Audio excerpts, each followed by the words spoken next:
So it simply means that the Igbo language as it were, not being uniform, is a great pointer to the fact that the Ukwuani Ndokwa people, the Eka people, the Enoani people, the Obosi people, Onitsha people, Awafia, Egbema, Ndoni, Ikwere, all of these groups are from one ancestry. There is no denying of that. The reason is this, Prof. Nowhere, there is no record of the so-called Igbo people fighting to conquer another people and then imposing their language. So it means that for the Ukwuani man to speak Ukwuani, for the Ukwuani, which is a dialect of the Igbo language, for the Ikwere man to speak Ikwere, which is also a dialect, for the Ohafia to speak Ohafia, for the Nsukka to speak Nsukka, it means that at a point they came from the same tree. Of course, a tree will definitely have branches. So the Igbo language tree has produced several branches, and that is why today we talk about the Ukwuani language. Somebody else from far away rivers is speaking the Ikwere, yet it is mutually intelligible. All of these dialects are mutually intelligible. Little wonder we from time have been classified as Igbos. So it doesn't matter the debate, it doesn't matter the politics of I am Ukwuani, Mbonyo Ukwuani, Abu Mbonyo Igbo. It doesn't matter. What matters most is that we are one people. Or well, Prof, do you have? Let's take the conversation a bit further. I think that speaking about how languages develop or how more languages emerge are a function of multiple factors. Okay.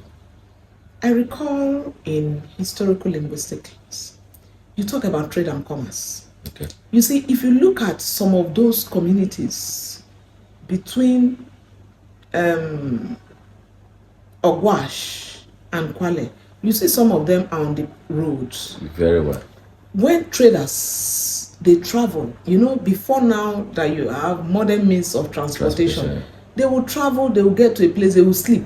Some of them, they pitch their tents there and they settle. They have their farms, they marry, and they move on. So as they are moving, you know, the languages... The seed. Yes. The seed is... That's what happened. And that's why when you talked about Igbo, and eminently so, when languages are mutually intelligible, they come from the same language family. That's the expression. But even at that, you still have the official version of that language. Yes. Like you say, standard British English. You have the Central Igbo. Like you have the Igbo Sube. So no, I just want to be more scholarly about it. Okay. Because I read the works of great scholars. Emmanuel Emenanjo, Nonwe Emenanjo, a great Igbo scholar. He was an expert in Igbo grammar. Okay. He talked about the Onitsha Central, because that's, you know, if you see Onitsha market, they do a lot of trade. So everybody will come. So that Central Igbo language is the one they speak. That's what they use for writing, even the literature. Go and read Igbo literature. Is the Onitsha version that they use. It doesn't mean that the people from Afikpo, the people from Aba, Ebonyi, they cannot read it. They will read it and they understand. So I think that we should not be having this debate. Is, to be very honest, I feel that we are spending our energy, we are dissipating energy on this. This thing is very clear, my dear brother. From the documentation from Western Nigeria, Midwest, Bendel, and now the gazetted It's undisputable. So these are undisputable It's undisputable. facts. These are undisputable facts. I agree. And let me also tell you, nobody is going to carry me now from immobility and go and dump me in Onisha. I will still remain in my community. Very well, very well. I will still remain in my community. And I will speak the Ukwuani language. And if I go to Onisha market, I will trade freely. Very well. Our people go there and trade. They don't need interpreters. Without interpreters. They trade. So I think that we should be more discerning about this whole thing. You know, this dissipation of energy on origin or no origin, it's a distraction. Very well. It's a distraction. Well. So we should deal with the issue. One of the things I learned in business communication is forget about the language, deal with the issue. So all these things are distraction. We're dealing with the issue of state creation. And the thing is very clear. All the official documentation of the Delta North Senatorial District people, they point to us as Igbo. As Igbos. And that's what it is. Is a fact. That in is the Gazette. Fact. Yes. So I don't seem to know what the dispute is about. Prof, now, sorry for butting there was the declaration, because I've been following this conversation. Yes. There was the Asaba declaration by the Senate President. So if you are thinking of your capital moving, it's still going to be in Asaba. Huh? So, and we have been gazetted as Igbo people. So I want you people to tell me what the issue is so that we can deal with it. What really is the issue? So for me, everything is political. You know, everyone is being territorial. I'm the one in charge of this. I brought this. I made this to happen. Those are not the issues now. The issue now should be development of our people. And I think that should be the focus of everybody. Creating states, it brings development closer to the people. Very well. If Edo people were self-centered, they will not create Delta states. They created Delta state, it brought development closer. That's how Asaba is developed. That's how other towns are being developed. So creation of Anioma state will also bring that. More people we have. Development will be closer to the people. You can reach your people more easily. You can speak the same language. You don't need an interpreter. Yeah. So that is called development. So we should be looking at the bigger picture. We should be looking at the bigger picture. You are going to create, we are going to even have more representation at the national level. So for me, I look at the benefits. So we should now be looking at the benefits of having a new state. Not talking about whether Ukwuani is Igbo, or we come from Bini, or we don't come from Bini, or whatever. Are you with me? How does state creation impact the people? How does state creation impact the people? Okay, that's Prof. number one. Just one moment. Okay. Then secondly, it now gives us a clear identity that has been freed, so to say, because you are either with one group or the other, from Western Nigeria time to Midwest to Bendel and to now. So now all the people whose languages are mutually intelligible within Delta states will now have a state of their own. And so you can now know that English is your official language, and you also have your own national language. Yeah. And all this issue about language development, which also helps for development, can be better tackled, because we are not dealing with one, and you are better able to develop the orthography, develop the verbal systems, begin to do literature in them, begin to teach with the language, and on and on. It also helps for language preservation. It helps for language and cultural preservation. So I think an economic growth, socio-cultural development, because we cannot be dealing with festivals, and those things also help the economy. If you look at the Calabar Festival, you know what it does. You know, they now started doing Dirty December. You know the implication. And we have a very strong viral creative economy in Delta North. You know, Asaba is the hub for filmmaking. So I believe that we should close ranks and take advantage, seize the moment. That would be my counsel at this time. So we should stop dealing with belaboring unnecessary issues, face the bigger picture, benefits of state creation. So our leaders should come together to deal with this. That's my submission. Okay, Prof. As we wind down this conversation, because the conversation for now, because the conversation goes on and on, even on social media. As an Ukwuani woman, an eminent Ukwuani woman, what do you think that we the Ukwuanis should look out for that should encourage us to continue to support the creation of Anioma. Because when you look at the length and breadth of Ukwuani nation, Ndokwa nation, it's sad to say that we are the least, despite being the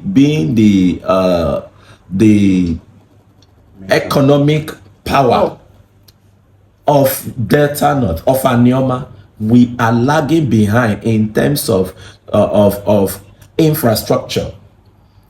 How do we take advantage of this Anioma state creation to improve the socio-economic development of Ndokwa?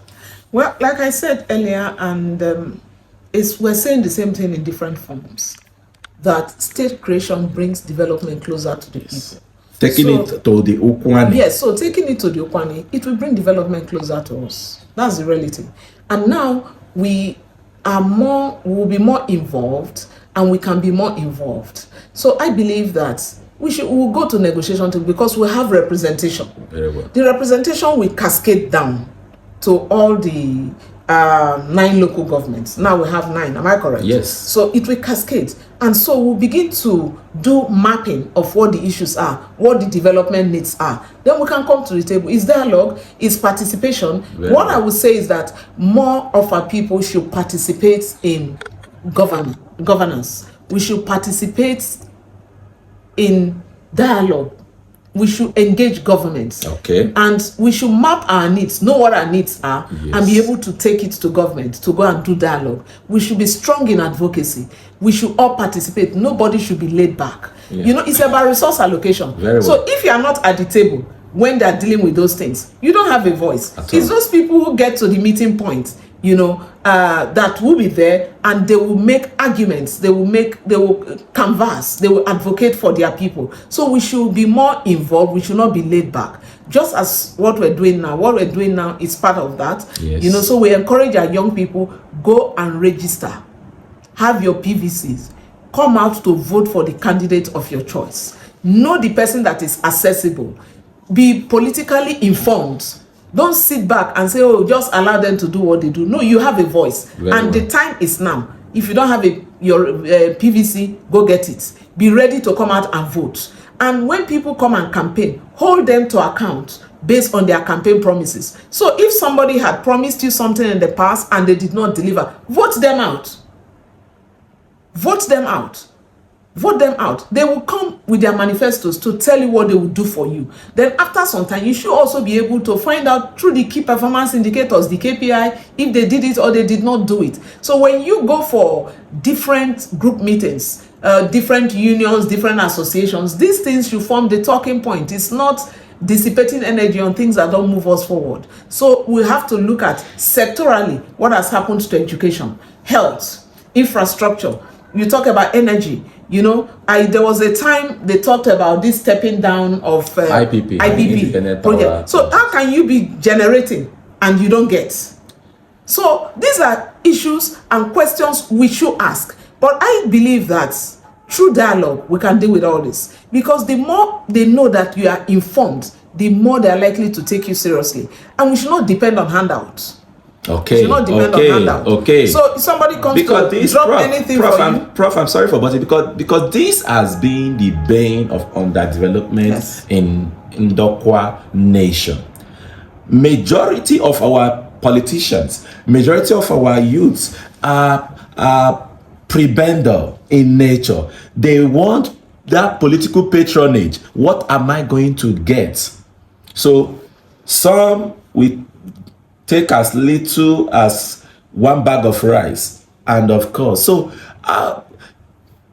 in all of this, I think there is need for a change of attitude from our Ndokwa people. And for me again, I think the issue of our Igbo identity, because this is one of the crux of their objection to the creation of Anioma state. To them, to most of them, or to the few of them, because I know they are in the minority, they say, oh, we don't want to join this. So what, as we round up, as we round off, what are you going to say to those who are saying they don't want to join the Southeast, knowing that we are Igbos? Well, my brother Benjamin, I wrote one article and I did say that a geopolitical classification is not cast in stone. Very well. We had northern and southern protectorates. We now had west, east, and north. Yeah. At the point we had midwest, this and that. Now we have geopolitical zones. Tomorrow they will come and recalibrate the zoning. You may begin to have Igbo Central. Igbo is south central. Yes, south central, west, southeast, southeast, south. You can begin to have south central. Anything can happen.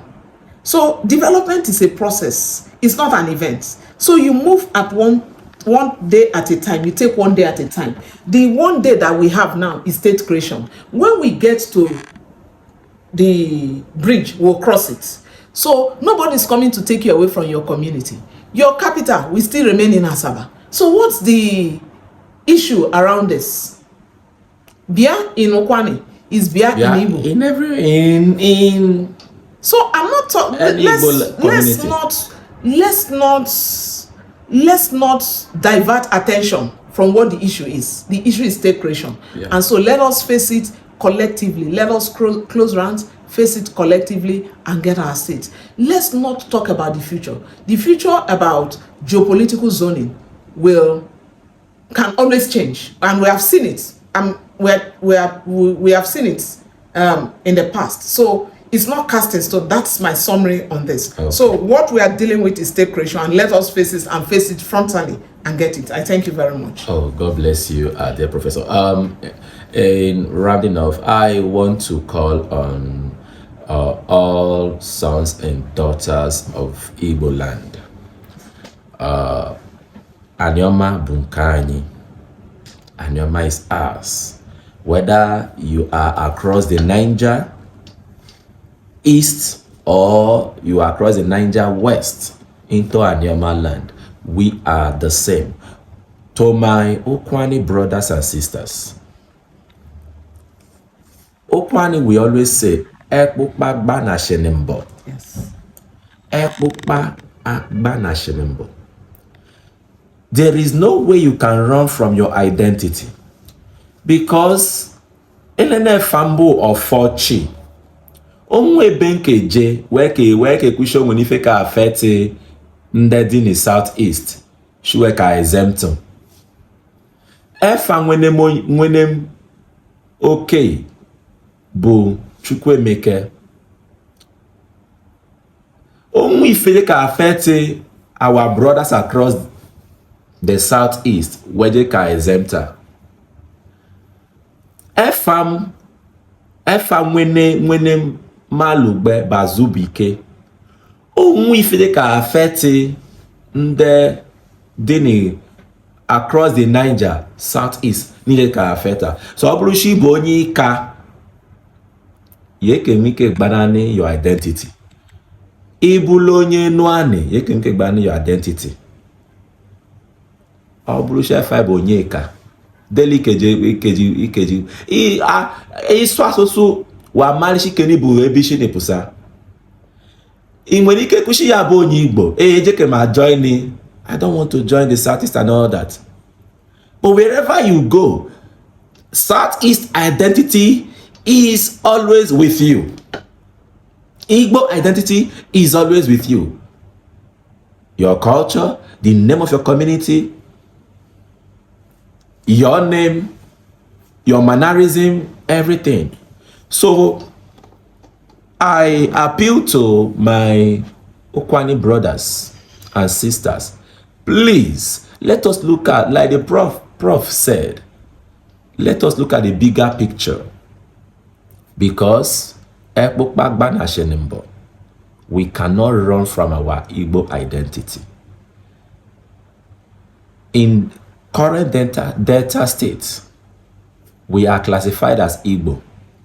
When it was Western region, from when Western region till when it was separated to Midwest, we were called Western Igbos. ebe ọ bụ na ifu na onye Ukwuani ọ bụ Western Igbo. Anyị apụ na Western region baa na Midwest region, ebe ọ bụ na ifu na onye Ukwuani ọ bụ Midwest Igbo. Anyị apụ na Midwest region baa na the Bende state, ebe ọ bụ na ifu na onye Ukwuani ọ bụ Bende Igbo. Anyị apụ na Bende baa na Delta, ebe ọ bụ na ifu na onye Ukwuani ọ bụ Delta Igbo. So anyị eje ka gbanani onye anyị bụ. Chukwu gọzie anyị cha ise.